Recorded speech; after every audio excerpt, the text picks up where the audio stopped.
at once, right? That's what we have to do. So I want to introduce to you Gerald Malloy. Thank you for correcting me. I've been calling you. I better get his name correct, because guess what? He's running for the U.S. Senate. He's going to take Representative Welch, Senator Leahy's son. we have a real chance to send a real representative of Vermont to D.C. And it's Gerald. And I want to tell you, I don't know Gerald very well, but I know his wife, and she's intent that he's going to be going to D.C. because our state's in deep trouble, and she'll tell you all about it. And I don't know what Gerald's going to tell you, but I know what she tells you, and I agree with her all the way. So Gerald's going to lead us in the Pledge of Allegiance here. Well, thank you, Ellie. Yeah, so I was going to lead the Pledge of Allegiance. I'll do that in a sec. First, I want to say thank you very much to Ellie and Dr. Lindsay and Professor Merriweather and all the distinguished guests here. It's great to be here. I appreciate it very much. So, all right. Unfortunately, I'm going to have to ask you to stand up, and if you would, take your time.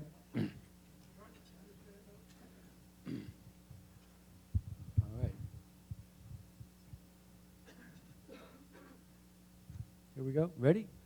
I pledge allegiance to the flag of the United States of America and to the republic for which it stands, one nation, under God, indivisible, with liberty and justice for all. All right.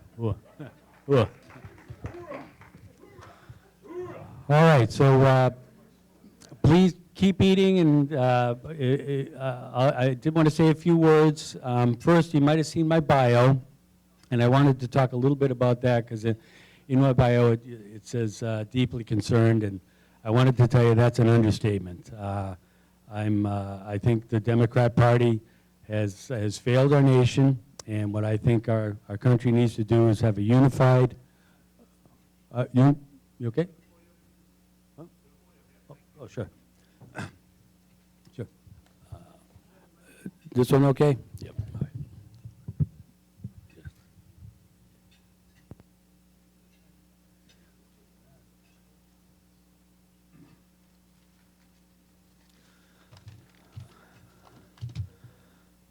So let me think, where was I?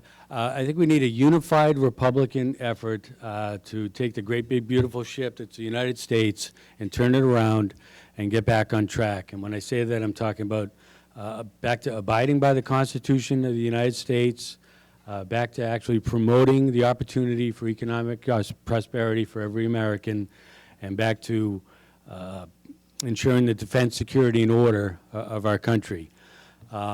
I did want to say a little bit, my Republican opponent, I've heard her talk about being independent and bipartisan and crossing the aisle and not working for the Republican Party. I'm 180 out from that. I'm on board with the Republican Party platform and the values to include the sanctity of life, and I think that's the right answer for our country.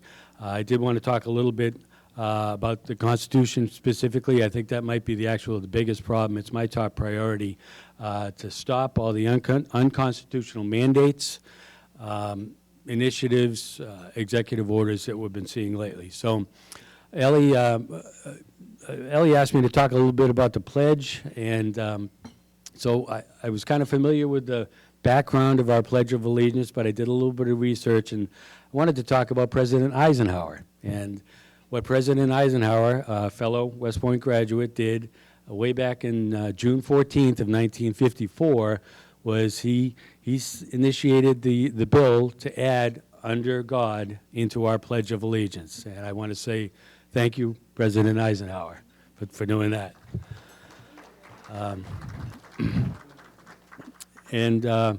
So President Eisenhower, West Pointer, did that, and I was thinking, I was like, I never met President Eisenhower. However, I did meet one of his distinguished classmates, and I wanted to share a little story about that with you. And this goes back a ways, but hopefully, I brought it with me. going all the way back to when I was a plebe at West Point, you get issued this little thing called bugle notes. And every plebe has to know pretty much everything in this. And Tom Kelly, I see you probably had something like this at Norwich, but you have to know everything in here. It's got all sorts of information, and it's a good idea as a plebe to know what's in there, because any upperclassman can ask you anything about it at any time, and it's in your best interest to have those answers. So one of the things in here was about 5-star generals. And so one day, later in the year, I started 1 July 1980. Later in, I think it was April of 81, I had to go up to Hotel Thayer. And I'm walking into Hotel Thayer, and I literally almost bumped into this wheelchair coming out of the hotel. And I looked down, and I saw a blanket, and it had the symbol on it for 5 stars. And I was like, oh boy! So I backed up a little bit, and out comes, pushed in the wheelchair, was General Omar N. Bradley. And I was like, holy cow! I snapped to attention. I saluted General Bradley, and he saluted me back, and that's still with us. You know, I feel like an honor just to have met General Bradley. He was pretty darn neat. Fellow baseball player, by the way, at West Point also. And that's class of 1915, and that's also called, I think the term they use is the class the stars fell on, because many, many of that class went on to lead our country to victory in World War II.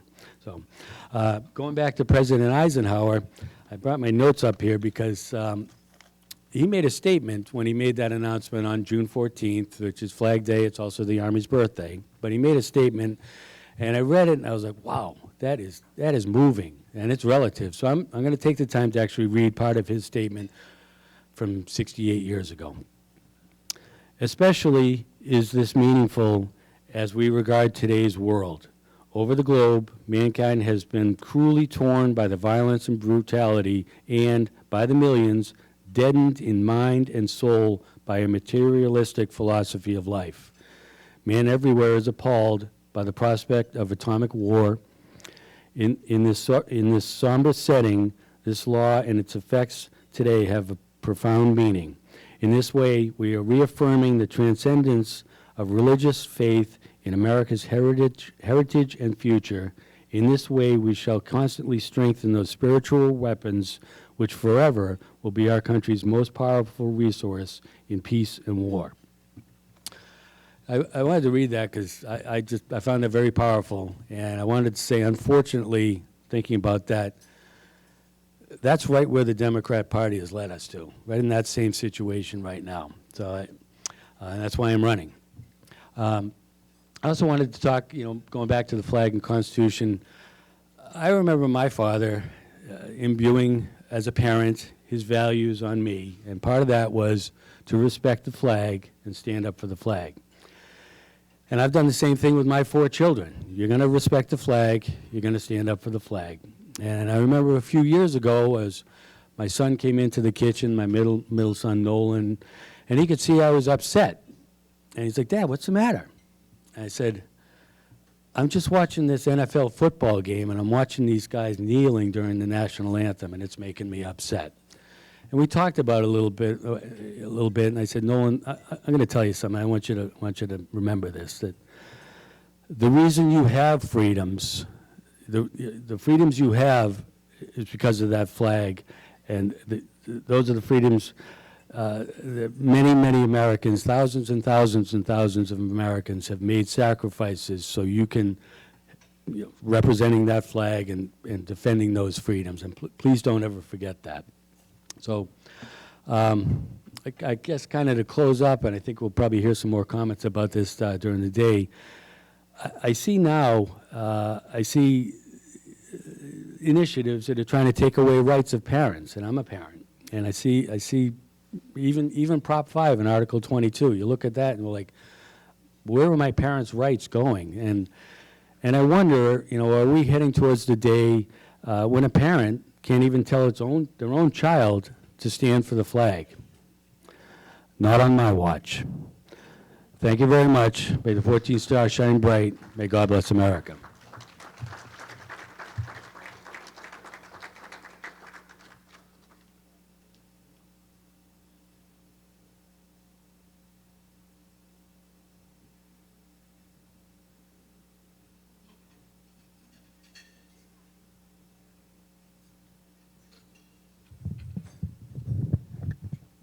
So I love meeting all you new people that are showing up here tonight and that have shown up in the past. I met Laura from Waitsfield, who's a teacher at a private school, and she has a neighbor friend that she wanted me to, is that right, a neighbor friend? Yeah. All right. Church and neighbor. Church and neighbor friend. And he has a little personal story to tell us that fits right in with what we're here for tonight, right? Okay. All right. And his name is? Peter Laird. Peter Laird. All right, Peter. So again, I want to say, when people come forward,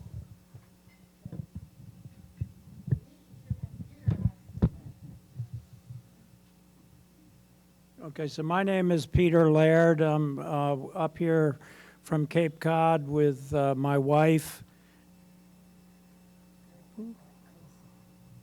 Closer? Okay. At the invitation of Laura and Laura Galunas. And Ernie told me that with my ponytail I would probably be expected to be a liberal, hippie's the word. And so I just want to establish my creds as a conservative. I was one of the founders of the Greater Boston Tea Party back in the day. And my most prized personal possession is an autographed copy of the Constitution autographed by Antonin Scalia. I had the pleasure of meeting him at a function once in Boston, and I was prepared, and I had the copy, the maroon constitutions that Cato Institute sends out. And I was prepared, and I had asked my host if it was okay to ask him for a autograph, and he said sure. He was a great guy. The Boy Scouts are admonished to always leave the campsite better than they found it.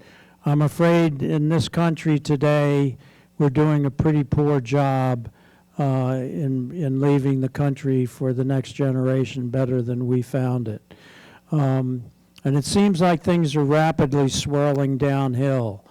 I think back to 18 years ago, I threw myself a birthday party, pretty big birthday party, and I didn't need any presents, so I asked everybody who came to the birthday party to list the 3 books that were most influential in their lives. And believe it or not, this was just 18 years ago. The #1 author, more than twice as many mentions as any other author, was Ayn Rand. If you know Ayn Rand, she's the author of Atlas Shrugged and The Fountainhead. She wrote parables about capitalism and the overreach of government, and if today would probably be Russian disinformation. Because she was a Russian immigrant, didn't speak English when she came to this country. Speaking of Russia, my wife is a war refugee from World War II from the Baltics, and she and her side of the family got out when she was a little girl, but some of her family did not get out. And the Russians back in the day before the Soviet Union broke up, if people got to be retired, they would permit them to travel outside the country, but they gave them very specific instructions as to what they were to do when they were outside the country, where they could go and where they couldn't go. So when her aunt came to visit her sister, Inta's mother, my mother-in-law in Boston, when she was in the house on Jamaica Plain, she would not speak politics in the house. She would not talk about conditions in the then Soviet Union, which was back in Latvia, which was part of the Soviet Union at that point. She was afraid that the house was bugged. We find that hard to believe, but she literally would not talk. She would not talk politics in the House. She would talk politics if you walked outside, if you went to the park, if you went to the Boston Common. And then I wanted to show her some of the natural beauty in the United States. So I decided we'd take my wife and my mother-in-law and my mother-in-law's sister up for a drive along the Maine coast to show her some of the beautiful scenery on the Maine coast. And as we were driving the second day, I don't speak Latvian, but you can sometimes tell where the conversation is going, even if you don't speak the language. You can tell by intonation or body language. And I could see that Irma, who was my mother-in-law's sister, was getting nervous. And so I asked my wife, I said, what is she getting nervous about? She was nervous because she was told by government officials when she left that she could come to Boston, she could come to the United States, but she could not travel to another country. She knew Canada was right above Boston. We had driven so far, it was just a few hours, but she thought we had driven into Canada. She was so worried that she had, violated what the rules were of the Russian government. Now, we find that hard to believe, but that actually happened. And what I see happening in this country with COVID, and I'll talk about it a little bit tomorrow when we have more time when we open the discussion tomorrow. But what I saw happen with COVID was that I think that there was a rush towards totalitarianism in implementing the COVID restrictions. We actually had restrictions for, there was a period of time where people in Rhode Island could not cross into the Massachusetts border and vice versa. People from New York could not go into Rhode Island. Schools were shut down, churches were shut down. Some businesses were deemed non-essential. Can you imagine working at a business that was non-essential? We have a tendency to forget, some of these things that happen. We're on a move, we're on a path in this country towards a totalitarian type of government. We can't let it happen. We have to do a better job. And luckily, we're going to hear from a couple of speakers tonight. Nicholas Merriweather, who stood up for his constitutional right of free speech and challenged the university that he was teaching at. In my mind, he's a role model for the rest of us. And we're going to hear from James Lindsay as well about the background of the inroads of Marxism making into education. So we've got some pushback. But there was another story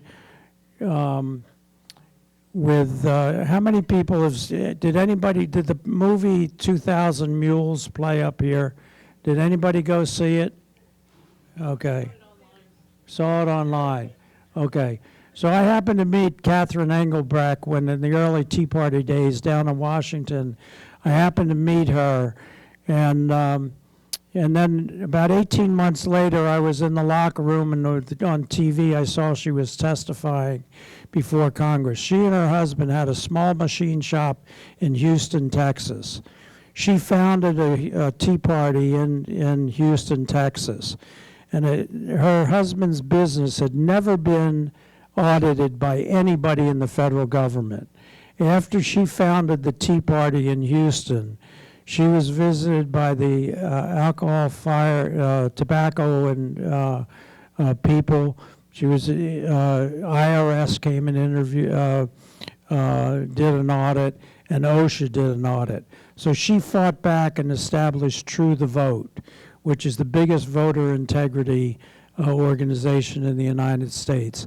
And then she ended up making this movie with Dinesh D'Souza based on the data that they were able to connect. So there are people out there fighting. We just need more of it. Amen. Okay. All right, thank you, Peter. If there's anything people are asking me about, it's True the Vote. that's something everyone is asking me about. So let's keep that on our docket, that we need to do. I mean, was it Rohan? God bless Rohan. If you all met Rohan, he's back there. He's our hero. He's always, and today is a very, very special day. He became a U.S. citizen. Yay, Rohan.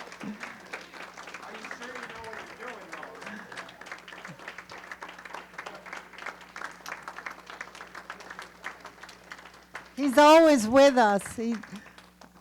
I can call on him, and he's there. So here we go with James. Now, I know something about James already today. I can't picture him standing behind the pulpit, or this, what do you call this thing? Podium, a podium. I can't picture you doing that. You can do that if you'd like to, but I picture him walking back and forth here and talking. He can walk anywhere he wants to, but Rohan has said, stay over here so he can make sure to get you pretty. So you all seem to have, I mean, so many people now that said, I'm reading his books. And that, they want to come and talk to him. So anyway, but he's going to talk to you right now. And here you go. God bless you. Thank you for being here. Thank you, Ellie.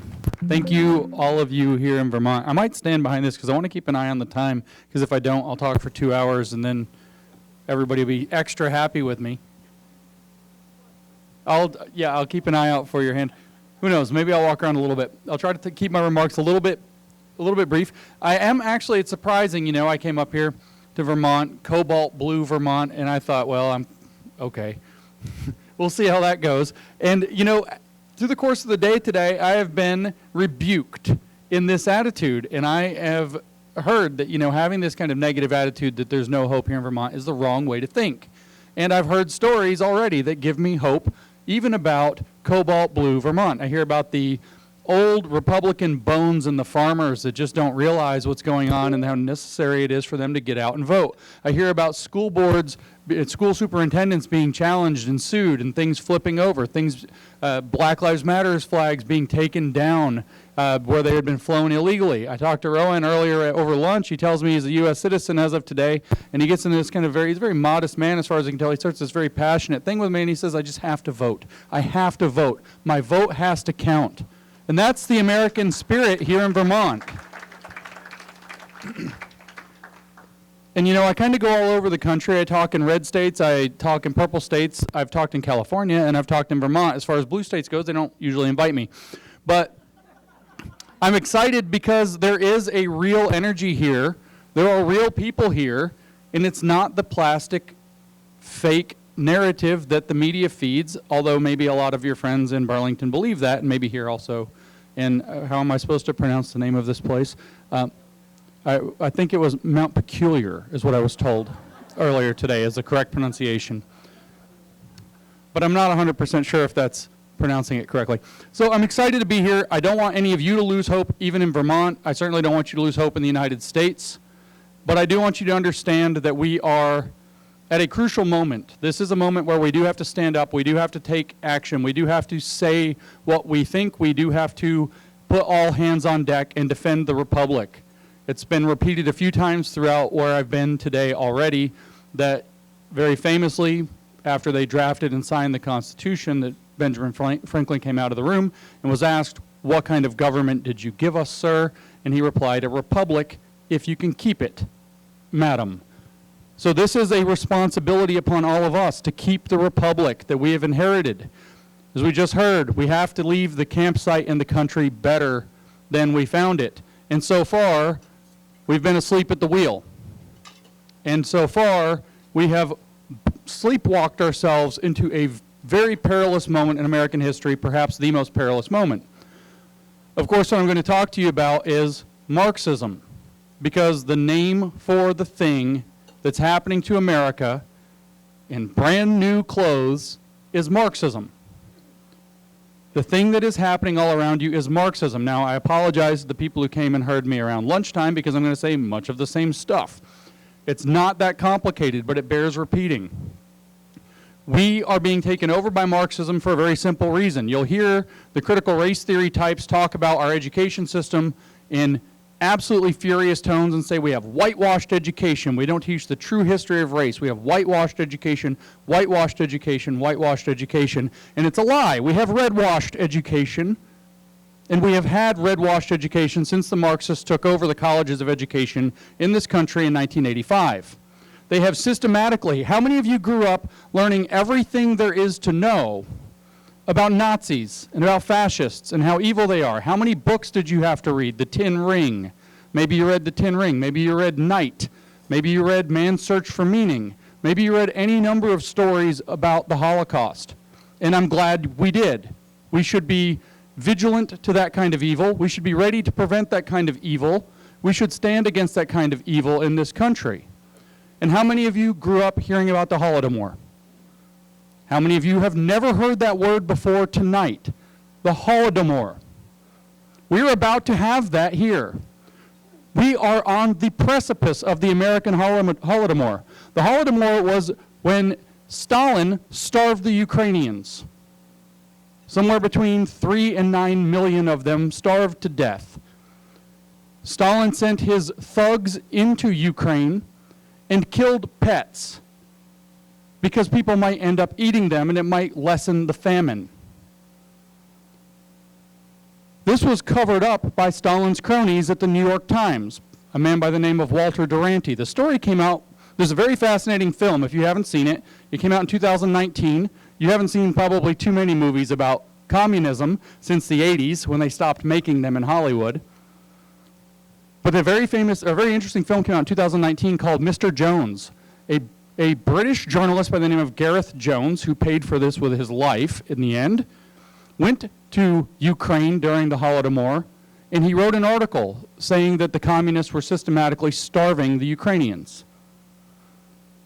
And Walter Duranty, who wrote for the New York Times, living in Moscow, with Stalin giving him a very lavish lifestyle, wrote a very famous essay for the New York Times titled, "Russians Hungry, Not Starving." That essay won a Pulitzer Prize. The New York Times still claims that Pulitzer Prize.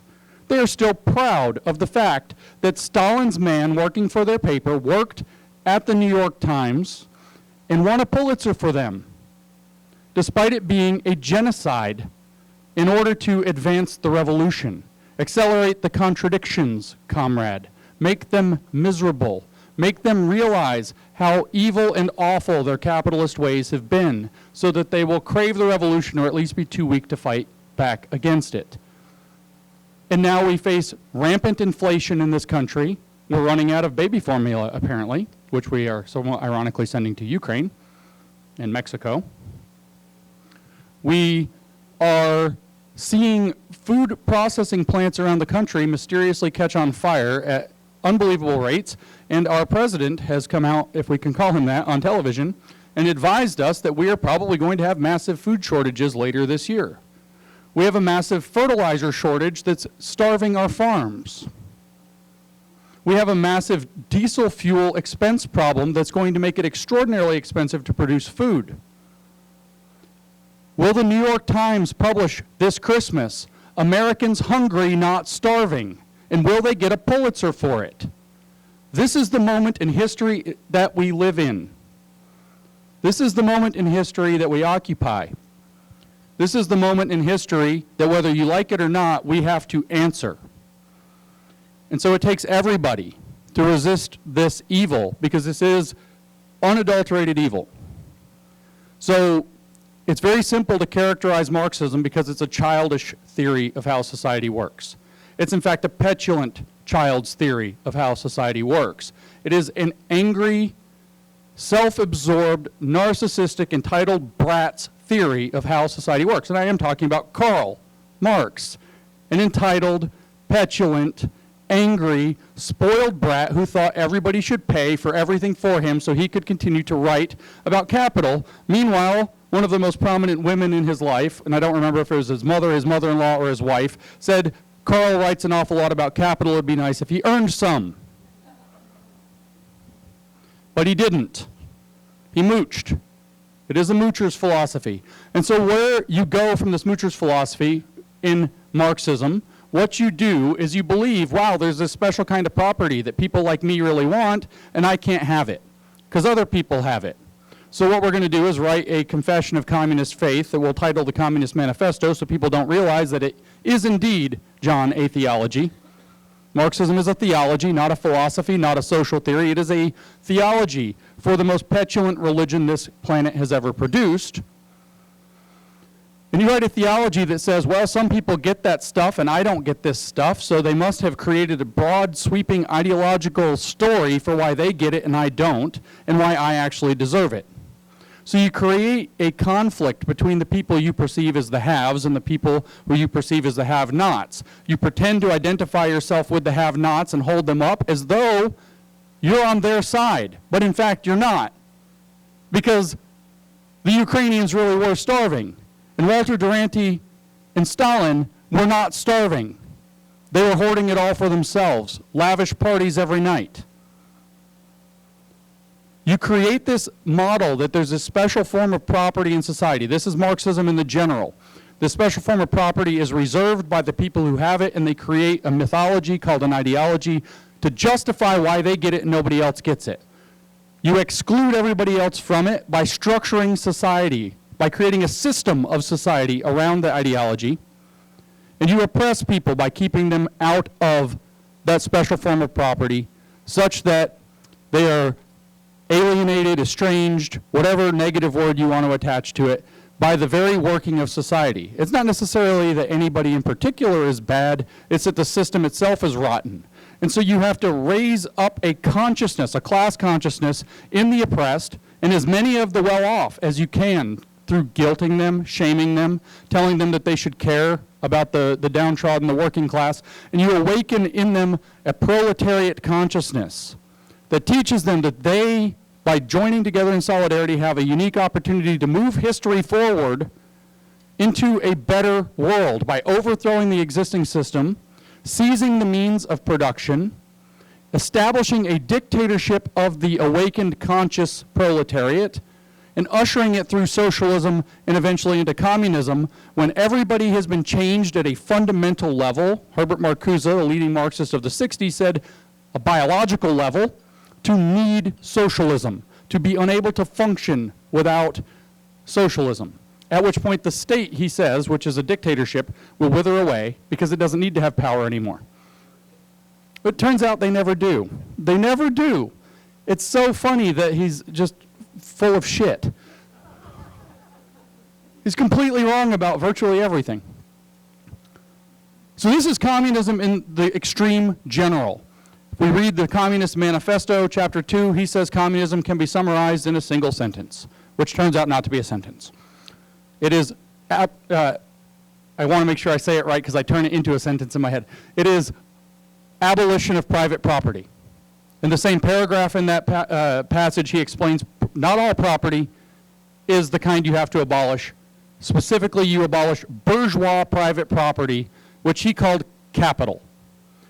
The people who have capital create an ideology called capitalism. Capitalism justifies why they get capital and other people don't.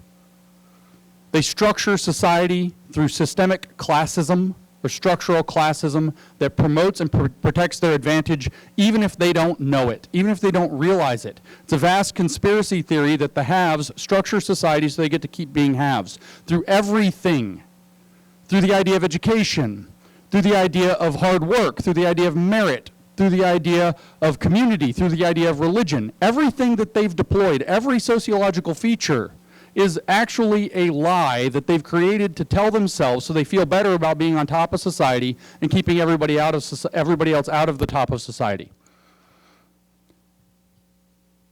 And now we turn to the 1960s. By the 1960s, it turned out that communism wasn't going very well anywhere. Turned out that, in the words of our former president, number 45, it turned places into shithole countries. because it does, because it doesn't work, because it's a bratty, petulant theology that doesn't make any sense. So in the 1960s, you had a batch of Marxists that were sometimes called neo-Marxists, sometimes they're called critical Marxists, sometimes they're called critical theorists. They go by a variety of different names, who were trying to analyze the situation and figure out why in the world did Russia become Soviet? Why is the revolution working in China when, according to Marxist theory, only advanced capitalism was going to tip over into communism?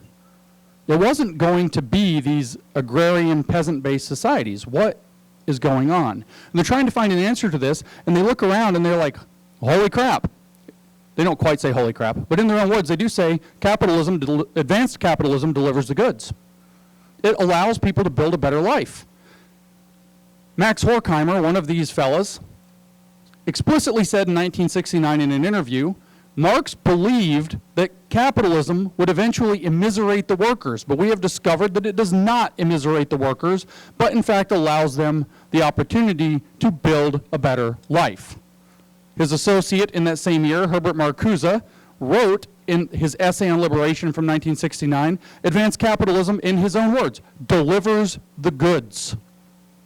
It allows people to build not just a life, but a good life. But not a utopian life, not an ideal life. And in that it works, it steals away the revolutionary potential of the working class. The working class will not act as it should as the basis for revolutionary action. It has given up. It has betrayed the Marxist cause.